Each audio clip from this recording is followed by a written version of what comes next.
MobLand Episode 10 Recap, Is Harry dead or alive? As they argue about how dysfunctional their lives are and how they are unable to experience anything that is deemed normal, Jan stabs Harry in the chest at the end of MobLand Episode 10. Yes, you haven't been paying attention if you still believe that Harry will be killed by a knife after all of this. If Harry's voyage had ended in this manner, it would have been intriguing since it would have contrasted sharply with all of his displays of courage. Unfortunately, though, it is not the type of show this is. To avoid being repetitious, no, Harry is still alive and won't be until, I'm not sure, Season 7. Having said that, Bella's admission that she was raped by her father as a youngster gives us a glimpse of vulnerability among this display of invincibility. She planned this sting operation with Antoine's assistance because, apparently, there was no other way to exact revenge on Lord Pennock. The relationship that was being shattered by all the family politics is restored because Kevin, who is also a rape survivor, understands the suffering and anguish they have experienced. It's a heartbreaking scene that strangely falls in between all of these scenes of Harry being glazed and the scene at the end where Conrad dances to the Rolling Stones' Sympathy for the Devil. At least the show managed to handle Bella's somewhat random subplot, so that's a victory. If it's not obvious already, I thought the season finale was terrible.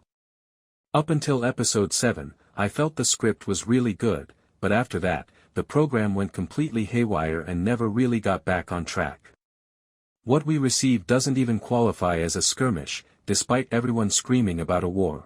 The Stevensons were always at a disadvantage, and they eventually lost outright. What was the point, then? I'll mention Game of Thrones one more because I've already mentioned it. Assume that the Stevensons are the Starks and the Harrigans are the Lannisters. If the Lannisters were the main focus of the first season and the Starks were eliminated, how would you have felt? Wouldn't that have been intriguing? No, correct? That's where MobLand is at the moment. They set the stage for a protracted conflict between the Stevensons and the Harrigans, which they terminated too soon. In order to keep things interesting, they must now either add new players or rely on the messiness of the Souzas and Harrigans. I wish the showrunners luck with it. In any case, those are my opinions about the 10th episode of the show. Please feel free to leave your thoughts in the space provided for comments below if you have any. Richie and O'Hara are dead. Since Alice is useless after accusing Maeve and Conrad of killing Fisk and Mikasa, Tattersall reportedly has her killed to start the death conga of this episode. Furthermore, she might have disclosed to someone that Tattersall, a senior police officer, was conspiring with Richie. Yes, she is no longer there. Indeed, the golden rule of television is that you can't believe a character is dead until you see their body. However, I'm fairly certain Alice isn't being whisked away to meet the tickle monster. Let's be honest for a moment. Death is the only thing she will encounter at the end of the journey because she is a loose end in this whole mess.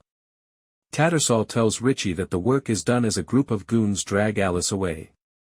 Richie then turns his attention to O'Hara, who has come to visit him at the Sinful Monkey and appears to be on both sides, but in reality, she is supporting Harry in this episode because she believes it will benefit her to be on his side rather than Richie's. Since she has informed Harry that she will be meeting Richie at her office, she persuades him to send one team of thugs to the safe home where Eddie, Bella, Gina, Jan, and Serafina are, and another team to her office.